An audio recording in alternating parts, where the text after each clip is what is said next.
I have to share your profile.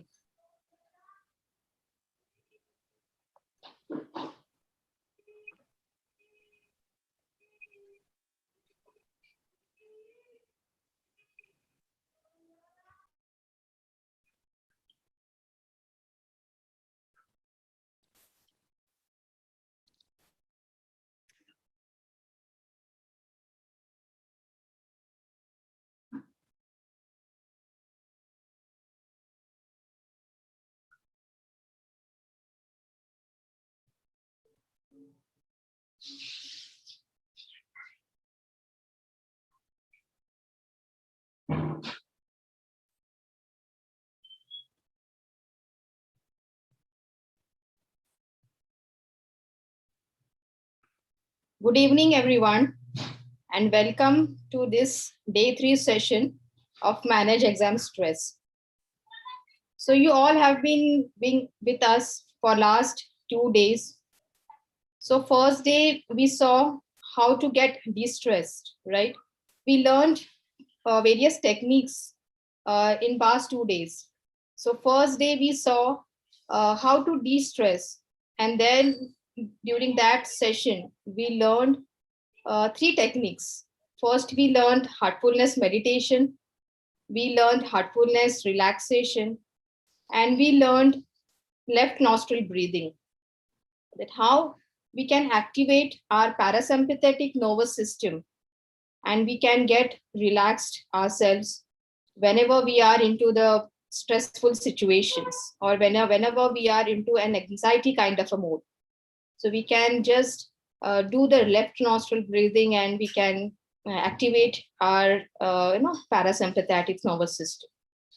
In second session yesterday, we saw about courage, how we can overcome our fears, how we can overcome our doubts that we have within ourselves, and we can get best out of our own self during any situation, not only the exams, but in any situation in life that we are in.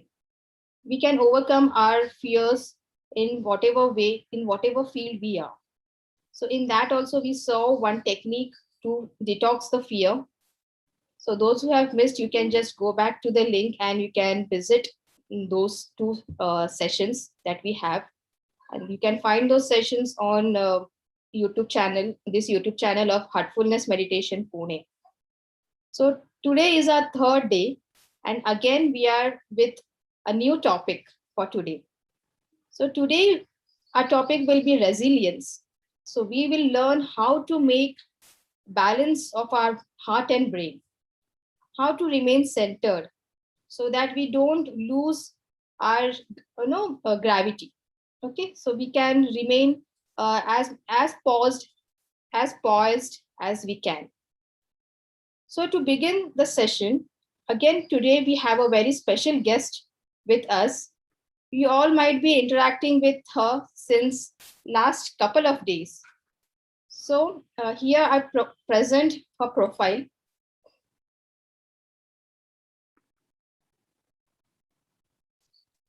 Today we have Anjali Bapat with us. She has done her BSc in electronics and MA in economics. She is diploma in learning disabilities management from Singapore, and she has a 7 years experience working in corporate and special education. Her skills are setting up systems for inclusive education in mainstream schools. And she has won Teacher of the Year in 2015-16 while working with the Orchard School, Pune. And she has published 2 papers on inclusive education. So we welcome you, Anjali ma'am, and I hand over the session to you for the further proceedings. Thank you so much, Pooja ma'am. Oh, I think yeah. Yeah, thank you so much, Pooja ma'am, for that lovely introduction. I know I've been interacting with the students for the past 2 days, but I didn't introduce myself. So I'm glad I got this opportunity to let everyone know what work I do apart from being a heartfulness trainer.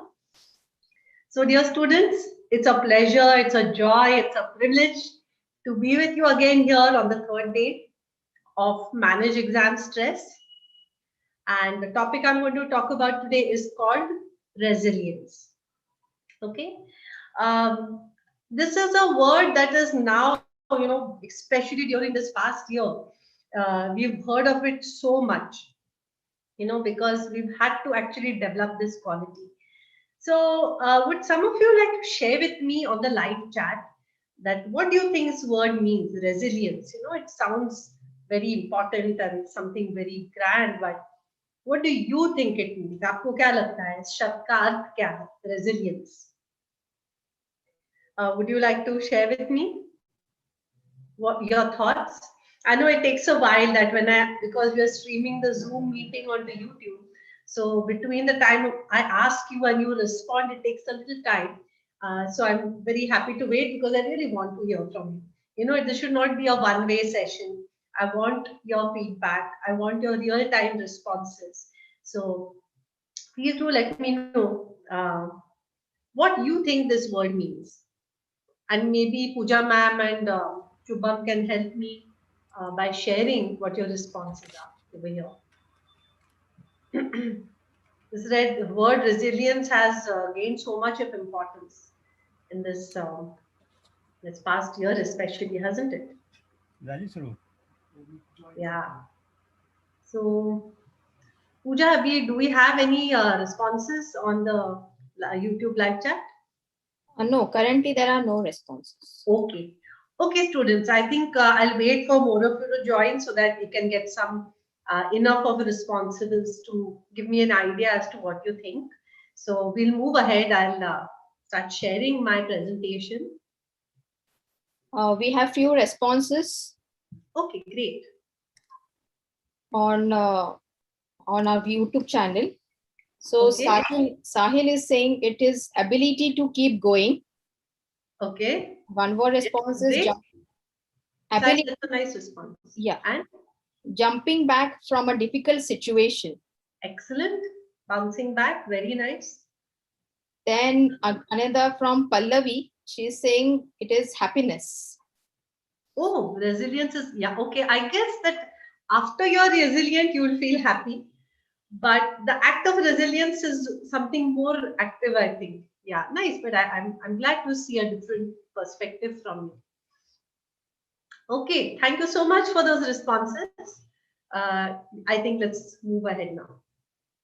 So today's topic is resilience, and we're going to talk about that. Why not? Rather than talking too much, let us just watch one video. We all have recently seen this India's tour of Australia. It was such an inspiring story, wasn't it? So, it just filled all of our hearts with pride. Like even me, who's not a real avid cricket fan, I also got sucked into it. And I was like, oh, yeah, amazing. What's this happening? So unexpected. And how we bounced back. And we were all celebrating in the house. So, this is something amazing to see what happened. So, why not watch a short commentary or a video that... well, first you can never take it. Are you able to hear? 1 second. Yes, it's audible. Yeah, okay, 1 second. Second, never, ever, ever underestimate the Indians. I mean, there's 1.5 billion Indians. If you play in that first 11, you've got to be really tough, don't you? 11 players out of 1.5 billion people. As I said, I can't compliment India enough. I mean, they haven't gone away after that first test match where we won in 3 days, bowled them out for 30 odd. For them to fight back like they did is amazing credit to them. And it doesn't matter what happens here at the Gabba over these final 2 days. We Indians can and will be truly proud of our cricketers. I've led Indian teams on tours of Australia and know firsthand just how challenging it can be. But what we have witnessed in this series is something extraordinary.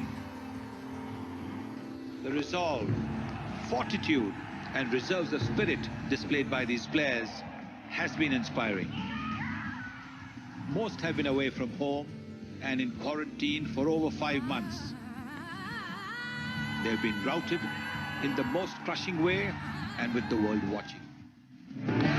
They've seen friends battered and broken. They've been tested to their cricketing and mental limits at every turn, every minute. And even under that most intense strain, they have never stopped fighting. And they may still somehow even manage to take the trophy home. The trophy that was named to honor myself and the great Alan Border. A captain who embodied everything we have seen in this series. Mental toughness and skill. I know you Australians respect that most of all in yourselves and your opponents. And I know you will always remember what these Indians have achieved here this summer. Right?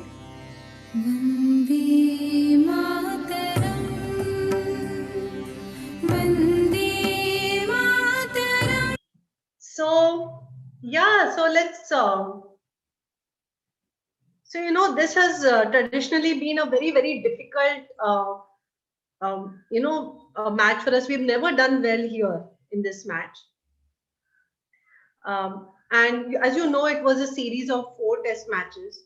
And the first test match, we had a full strength. We had Kohli as a captain. We had Bumrah as the bowler. And still, we did very badly in this. As you all know, we were 36 all out. And this is possibly the lowest score ever, I think, in the cricketing history, 36 all out. And at the lowest point in the cricket history, during this match, we had some of the bowlers who then got injured and couldn't play. After that, Kohli went back home for the birth of his child. And it looked pretty bleak. Now what's going to happen ahead from here? It looked like this is no way we can recover from this situation.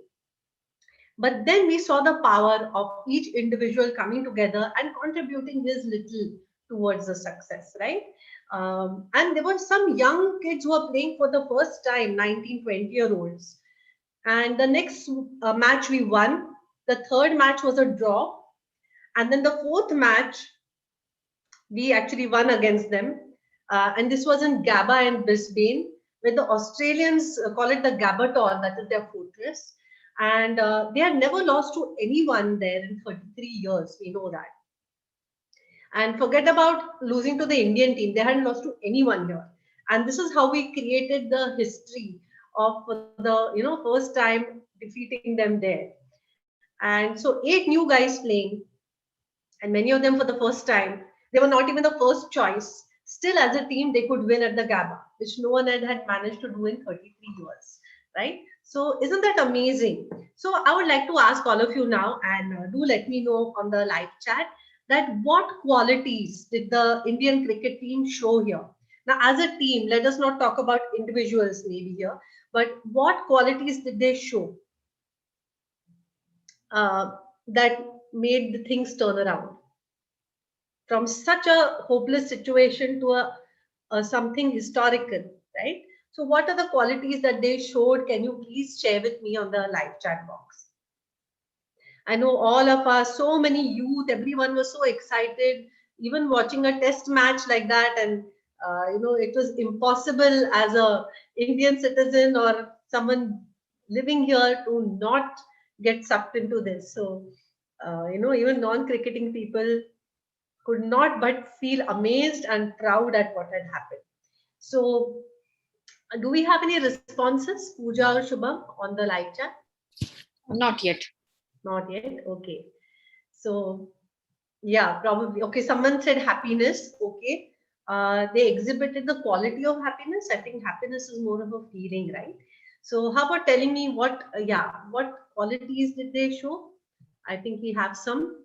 Shailendra is saying a winning spirit. Yes, thanks, Shailendra. Srinidhi is saying teamwork. Excellent. Teamwork and winning spirit. Absolutely right. What else? What else are the qualities that they show? What all did they do? Sahil is saying courage. Prabha is saying they didn't give up. Excellent.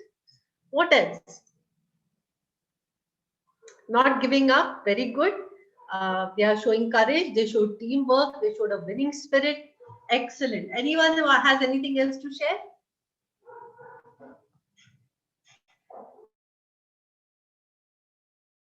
Tushar is saying they show a lot of courage. Excellent. So yes, to be resilient, you do need courage.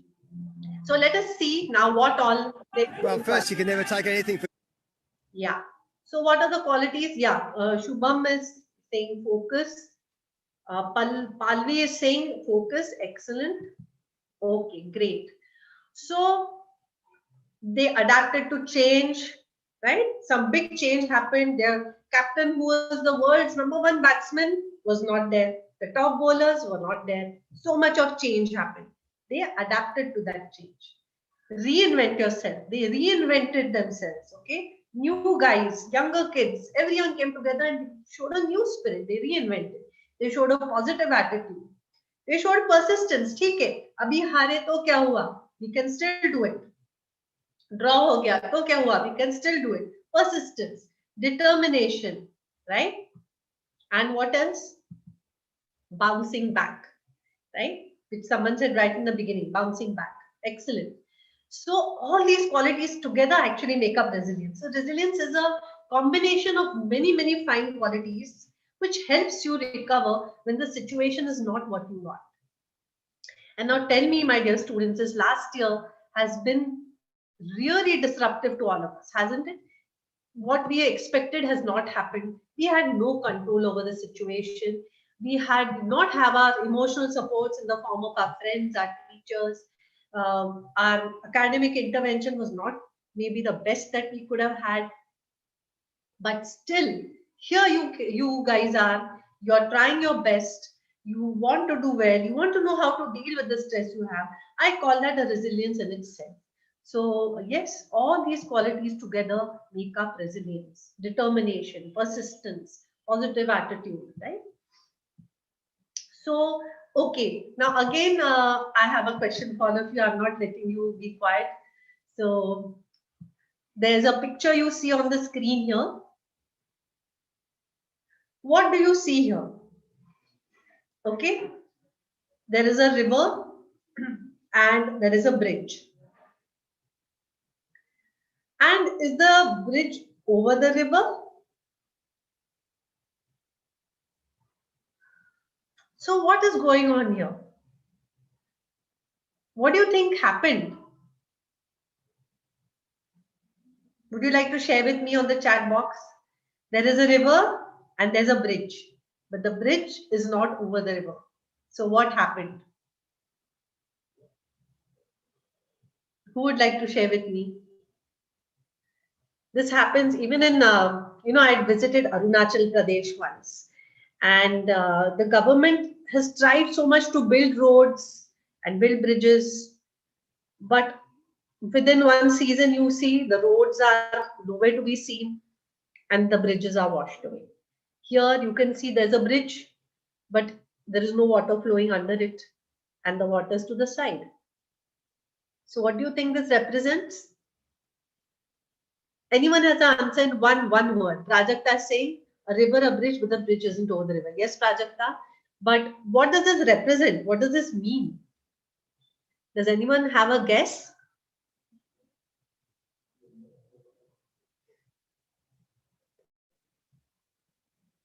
Okay. Yes, that you may plan things, but things change. Zapper is saying they built the bridge, but the river changed the course. Absolutely. So things change. You cannot always control it. You might plan many things, but they might not work out. Okay. Many of you may have decided when you're 8th standard that when I give my board exams, I'll be like this, I'll be like that. What happened? Things changed. So what can we say by this is change is the only constant. So why do we need to be resilient? Why do we able to bounce back? Why this quality? Because things change. Things change all the time. Change is the only constant in our lives. Okay. So why resilience? Because things change. Change is the only constant. Response to change makes all the difference. How you respond to change will make or break you. Are you able to keep up? Are you able to keep a positive attitude? Are you able to bounce back? Are you able to be persistent? All these things together will make or break you. So you need to be resilient. Okay. What else? Turning change or obstacles into opportunities requires resilience. Okay. So now, what was the change that happened with the Indian cricket team? So many changes. But they turned it into an opportunity to showcase the talent of so many new guys. Who would have thought of that, isn't it? So, turning change or obstacles into opportunities requires resilience. And if we want to be able to take that change and turn it into an opportunity, we require to build this quality called resilience. All of us here today in this section have been experienced one of the biggest change of the century. So rather than saying, oh God, this is such a big change, how will we deal with it? Let's take it as a challenge and see what we can make of ourselves. We are the generation who gave the board exams when the pandemic happened. We are the most resilient generation. We are the best students because we took so much of difficulty and we never gave up. Okay, let's be that generation. Okay. So now what is resilience? It is the ability of a substance or object to spring back its plasticity or elasticity. Okay. The capacity to recover quickly from difficulties. Now, I'd just like to add this word here because it's connected with plasticity. What is neuroplasticity? It's the ability of neural networks in the brain to change. And there are two principles of neuroplasticity, that neurons that fire together wire together. And if you don't use it, you lose it. So keep developing this quality of adapting to change. When you keep doing that, that becomes your pathway, that becomes your network. It will get wired together, and keep using it so to make it stronger. Okay. Now, what are the qualities we talked about? Here, bouncing back. So when we think about bouncing back, we can think of a jelly, those bouncy jellies, when you press it, what happens? It springs back to shape. So let us be like that jelly that no matter if you try to change its shape, it always gains its shape back again, right? Flexibility. We can be flexible like a spider's web. Have you seen a spider's web in a snowstorm or even in a thunderstorm? After the storm is over, that spider's web is still there. You will see the snowflakes or the dewdrops or the raindrops on it. It has not broken. Why? Because it's flexible. So let us not be rigid in our ideas. Be flexible in our thinking and you will find that you will be resilient. What is the third quality? Adapt. Okay. So who can we think of when we think of adapting? Maybe a chameleon. Have you seen chameleons that wherever they go, they look at the surroundings, they look at the colorings and they change themselves. They adapt to the situation. So we can also be like those chameleons and adapt to the situation, whatever the situation demands. Reorganize. We can reorganize ourselves like maybe a colony of ants. Have you seen how ants work together? Whatever comes their way, they reorganize themselves and do it again. So they are walking in a line, you put a log in the middle, they reorganize their manpower and they find another way. They are constantly reorganizing themselves. So let us also do that. We had decided a certain course of action. It didn't work. It's okay. Reorganize it, revisit it, do it again. Persist. Now, who can you think of when we use the word persist? I wonder if some of you know about this animal. It's called the horseshoe crab. So the horseshoe crab is like a living fossil. It's one of the oldest organisms or animals that has existed over millions of years. And it is one that has hardly changed. So it has persisted through so many upheavals that have happened in our earth. There have been so many, there were volcanic eruptions, there was ice age, there were so many things that happened. But this horseshoe crab has remained constant throughout. It has survived, it has persisted. So let us take that quality of the horseshoe crab and learn to persist even under difficult situations. Exist, persist, survive. And renew yourself. Now, what example can you give for renewing yourself? I like to think of a phoenix. Have you all know about this mythological creature called the phoenix? So when its lifespan is over, it bursts into flames and is reduced to ashes. And then it is reborn from its own ashes. So, okay, some situation came around and we got reduced to ashes. But let us, like the phoenix, regenerate ourselves, renew ourselves, be reborn, give a new avatar to yourself, and come back fighting fit. Okay, so these are the qualities that we want to develop resilience in ourselves. So how can resilience help us during our exams? It can help us to set our goals, recognize what are our triggers and respond to them. It helps us to make conscious decisions during our whole study, exam planning, and not only exam. I'm saying even for the future. We can seek pleasure and reward from healthy pursuits that, okay, today, if I finish my work by this time, I will reward myself by giving myself some extra time to play my video game or watch a video, or I'll go out and play football with my friends. Whatever it is that which you feel rewarded, do that, but after you have finished your task. New pathways are strengthened in our mind and new healthy habits are formed when we do this. Okay.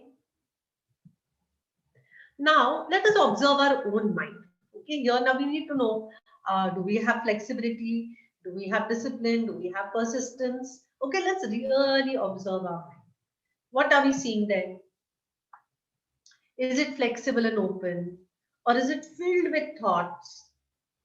Is it caught up in everyday patterns and habits? Are we finding it very hard? Are we feeling stuck in our old habits? We are not able to move out of that.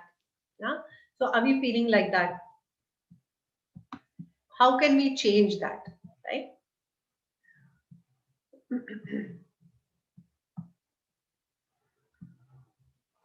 So we need to move away from a rigid mind. We have to have flexibility, as we have decided. Okay, what's a rigid mind? It's not open to change. It's just full of fixed habits and strong views. It is prejudiced and closed. It reacts without pausing. And we can call this kind of a railroad thinking. You know, if there is a railway track and a train is going on that, and it cannot go on any other track. Can it go off the track? No, it will only go in that one direction.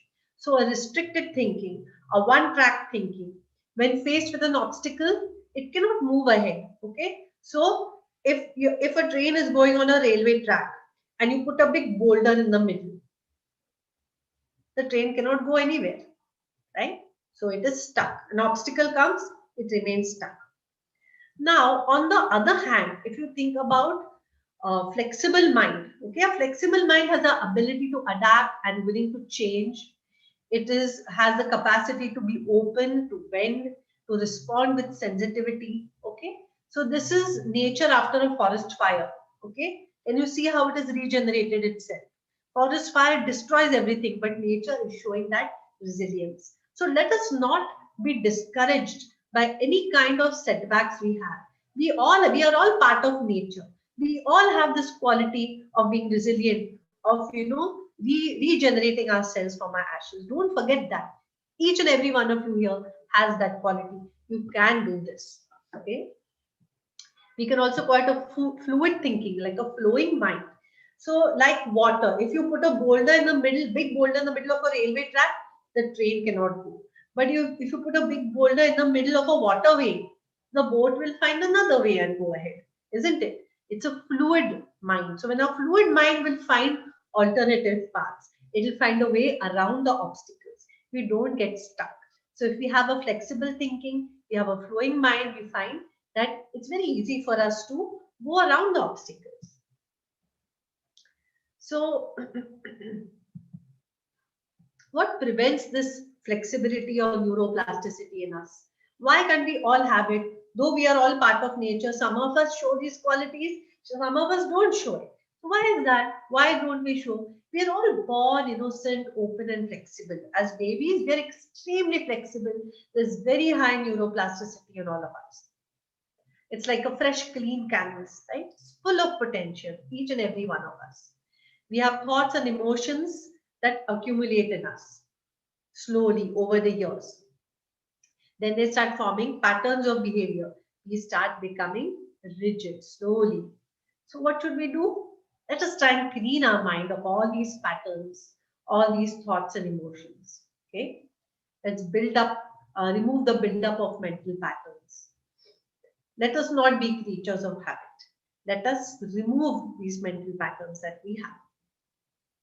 Let's have a flexible mind and let's have wonder in our hearts, like in the eyes of a child.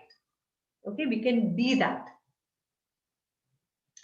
So how will we develop all these qualities which are already there in us? We have blocked them to some extent, but they very much are within us. How do we rediscover it? When we give ourselves a meaningful pause, when we learn how to meditate. And as we've been doing meditation over the past 2 days, today also we will do that. So as you can say, on the x-axis we have effortful and effortless, and on the y-axis we have focused and focusless. And when our mind is effortless but without focus, we can say we are daydreaming. When our mind is unfocused and very effortful, we get frustrated. When our mind is very effortful and also very focused, we say we are concentrating. And when our mind is effortless but focused, that state is called meditation. Okay? So concentration is actually an outcome of meditation. It is not meditation itself. Many of us say, I couldn't concentrate in meditation. But no, you're not supposed to concentrate in meditation.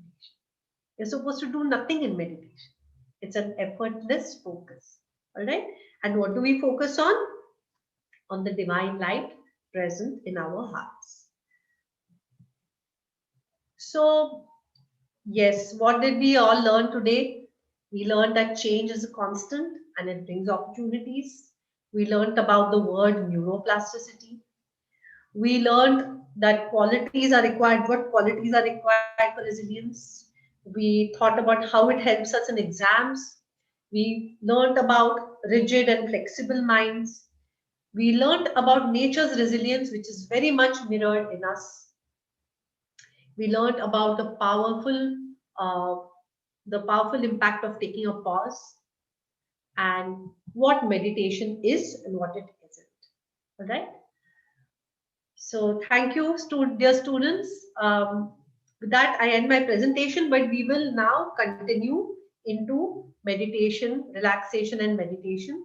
So I request Pooja ma'am to please take this discussion forward and give us all an experience of relaxation and meditation.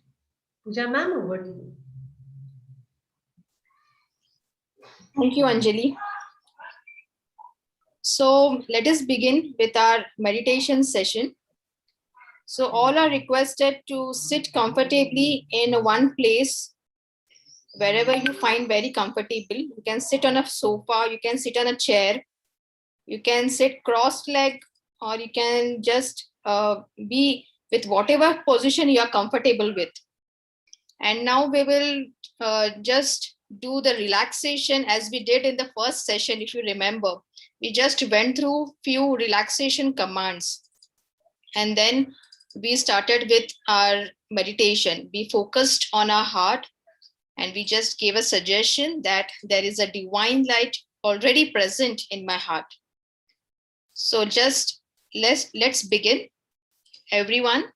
A few guidelines for you, that when you sit, please sit wherever you are comfortable, and please don't keep on staring on the screen. We all will be meditating, so you are requested to close your eyes.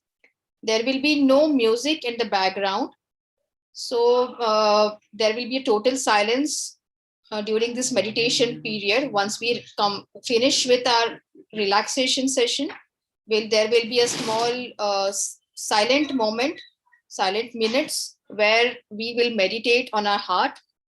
So during this period, you're requested not to, put anything on your chat box or go around your house. So I request you to sit quietly at one place with your closed eyes. And this session will last for, perhaps around 20 minutes. So let's start with our relaxation first, and then we'll continue with meditation. So everyone, close your eyes. Let us begin with the toes. Wiggle your toes. Now feel them relaxed.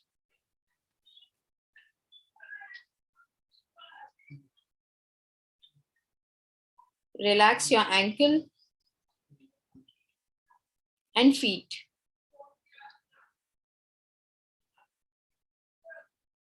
Feel the energy move up from the earth, relaxing your legs.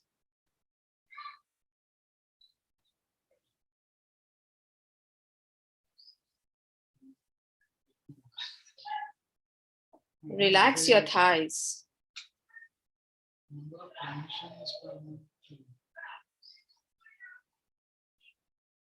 The energy moves up, relaxing your hips, stomach, and waist.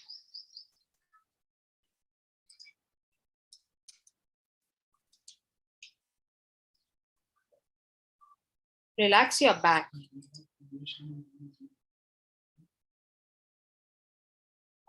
From the top to the bottom, your entire back is relaxed.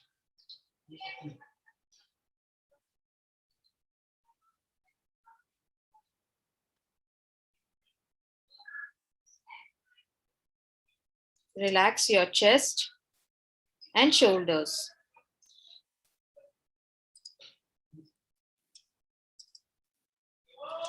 Feel your shoulders simply melting away.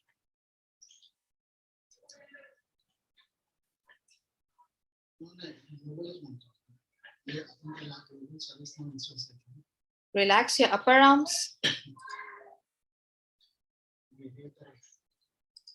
Relax each muscle in your forearms, your palms, right up to the fingertips.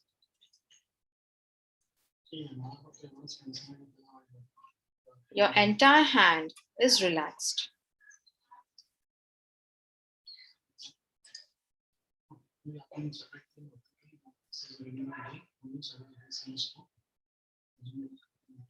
Relax your neck muscles.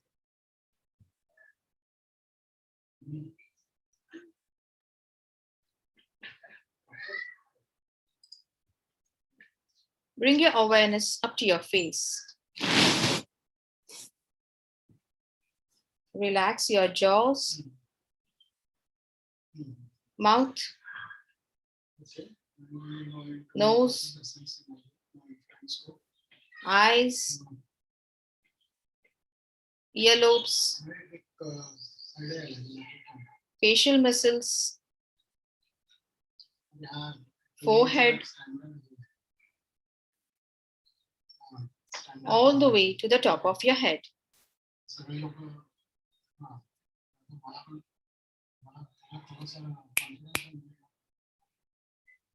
Feel now your whole body is completely relaxed.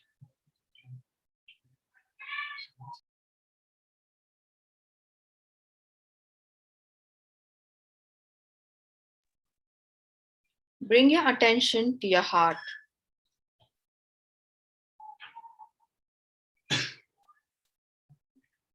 As you rest there, gently have an idea that divine light is illuminating your heart from within.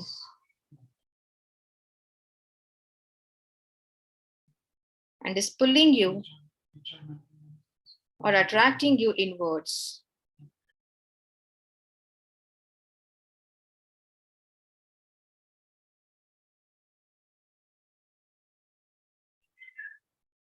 Feel immersed in the love and light in your heart.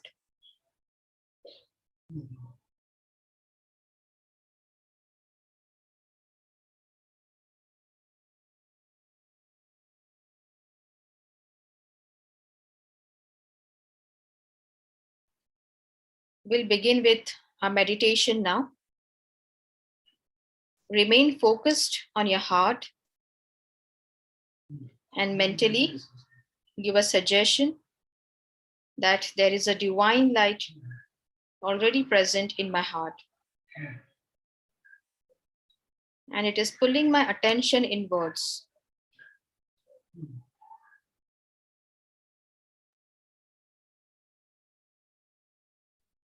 If thoughts do arise during the process, slowly and gently bring your attention back to your heart.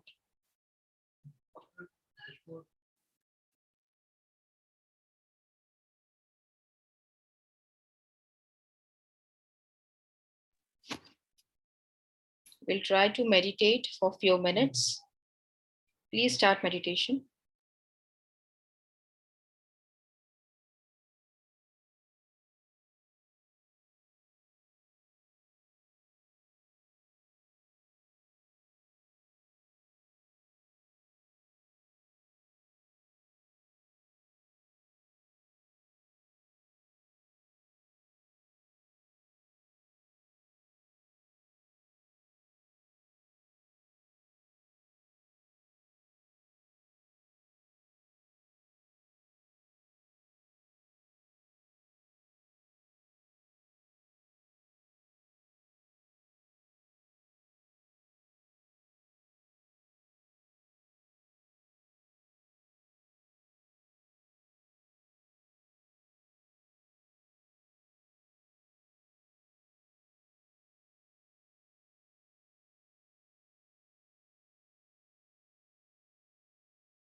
That's all.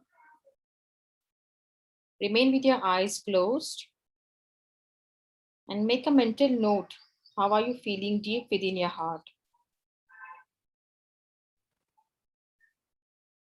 Try to absorb the condition deep within you. And once you feel comfortable, you can slowly open your eyes.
All right. So I would like to hear from all of you that how did you feel after today's meditation session? If anyone would like to share, it will be great to hear from you all. So you can put it in your chat box of your YouTube. We will pick up the responses from there.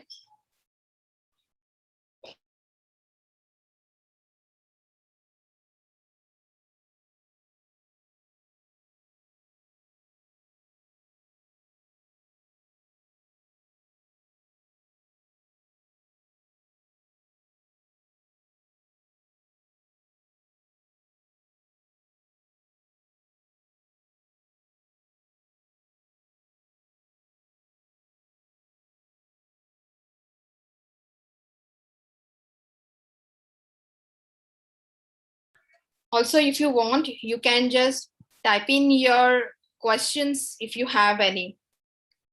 Because today we just had a wonderful session from Anjali ma'am, where she just explained us how resilience is important to us, how we can bounce back from any difficult situations that we are facing.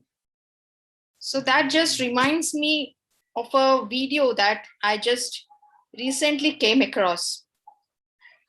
The video was about the explanation about how a lobster grows, because the lobster has a very solid and a rigid skin around him.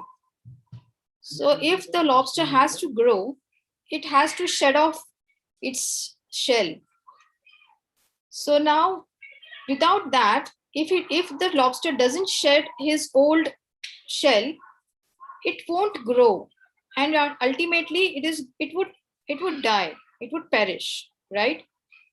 So same with us, that if we want to get best out of us, we want to get rid of all those old rigidity that we have in our mind, the old mindset that we have already set within us, that okay, this is my comfort zone and I'm going to be like that only.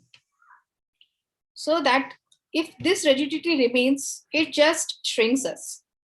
So if we want to progress, if we want to grow more and more, then this change is very important to bring within us. So we have some responses from, okay.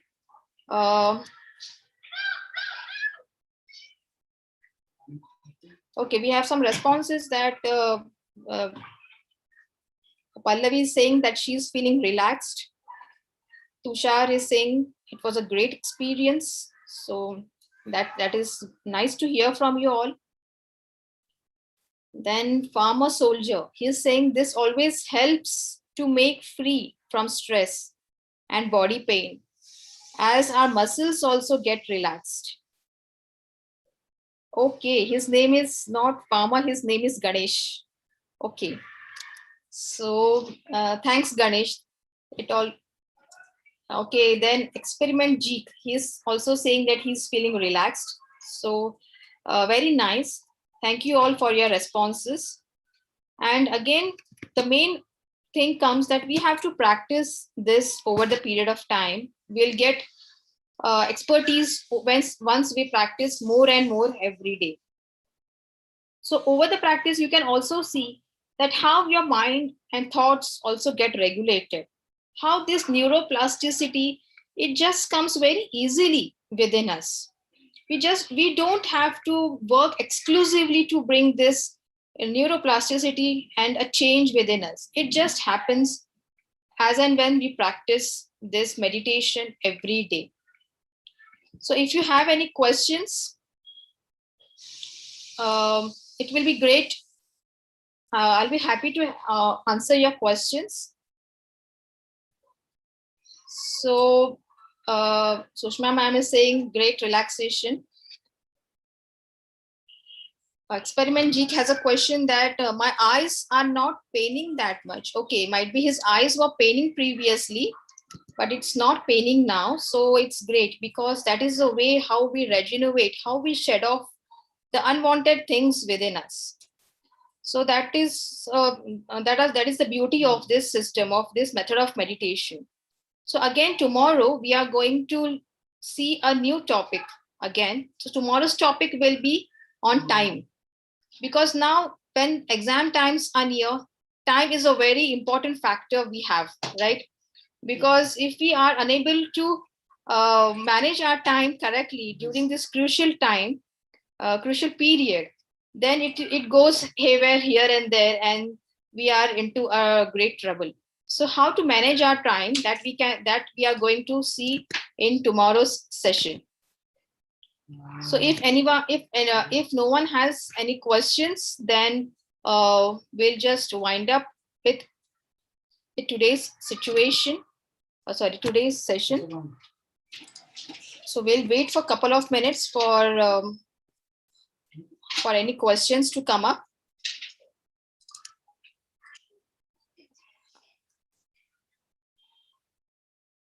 Do we have any questions, Shubham? No, as far as no.